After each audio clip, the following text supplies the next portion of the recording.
Hello. So, the first reason why situation ethics is a good approach to sexual ethics is the fact that it is person centered.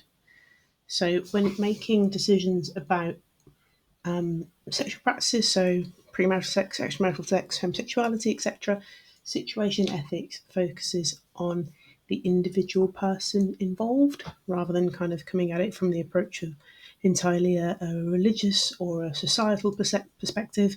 It focuses on how the individual person or persons involved in the sexual act will be affected by it. And when you're dealing with something as personal as someone's sex life, that feels like an appropriate kind of approach to take to put that person and their kind of their well-being almost in the center of it. The second strength to their approach is that it's both flexible and still maintains the value of sex as still being something of value. So it's kind of like an in between of the legalistic kind of approach of the Catholic Church's interpretation of natural law, and what could be quite a hedonistic approach if we were looking at things from a utilitarian perspective. So it's not kind of like these are the rules, you have to follow them, and be damned if you're not.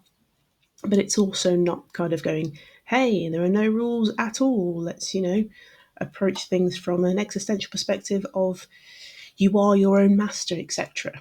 So it's almost like a happy medium between two extremes.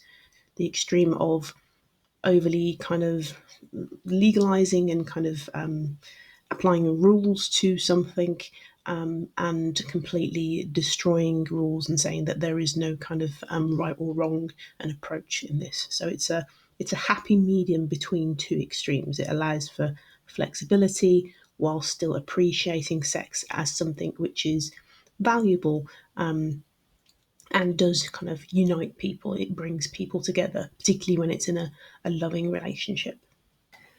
The third strength, I guess, really, it's a bit of a more modern version of Christianity, taking into account the social situations that we find ourselves in most developed countries today. It still holds true to the core kind of religious principle of Jesus's, teaching on love and kind of loving thy neighbor, etc., and putting that religious aspect of it central in the decision making process when it comes to actions being right or wrong. But it does allow, kind of flexibility and to take into account the kind of the views that we have, as I say, within most developed countries and societies these days, particularly when it comes to things like, people cohabiting before or instead of getting married, and their approach to homosexuality. You can see from the kind of the changes in the laws that apply to homosexuality now in Britain or in several countries around the world when it comes to kind of homosexuality being made legal in many countries, same-sex marriage being made legal. That tells you that as human beings, it makes it at least appear as though there's some sort of progress.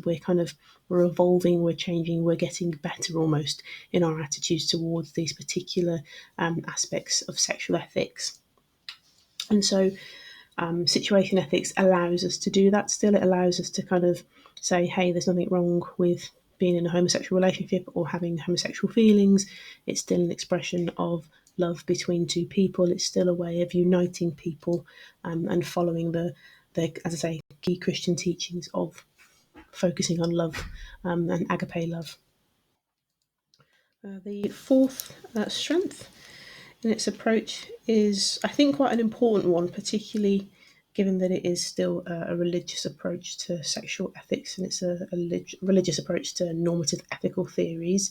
And that's that it allows rather the individual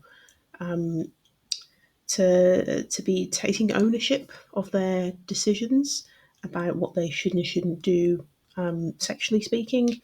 It's not kind of dictatorial. It's not telling you, right, okay, you have to do this because you are a member of this religion. You have to practice this. You have to practice this in this way. You know, your sex life must adhere to these rules, must follow these rules because that's what we say. Which sometimes religions can come across as quite kind of dogmatic and quite, you have to do follow X rules, YZ rules in order to be a member of this particular religious group.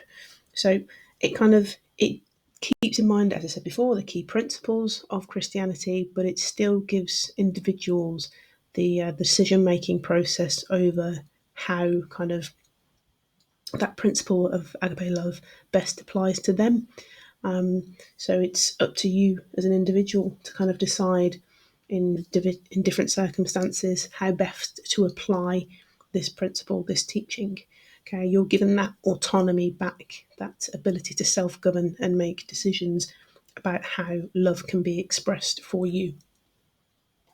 And the final sort of strength is that it allows you to kind of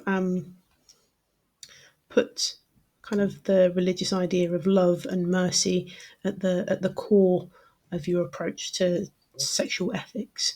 So when you're deciding, whether cohabitation is a good idea, whether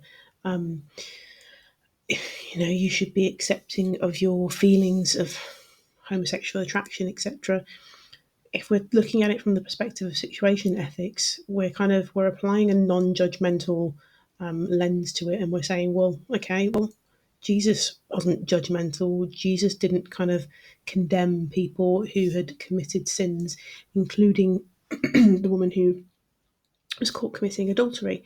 So Jesus wasn't kind of, even though he will be ultimately on the day of judgment, the judge of our actions, he, when on earth, didn't kind of judge people in that kind of condemnation sort of way when it came to their sexual acts. And so situation ethics kind of applies that idea of kind of being loving towards other people and kind of keeping that idea of love and mercy at the forefront of your decision making and your kind of approaches towards other people's choices too.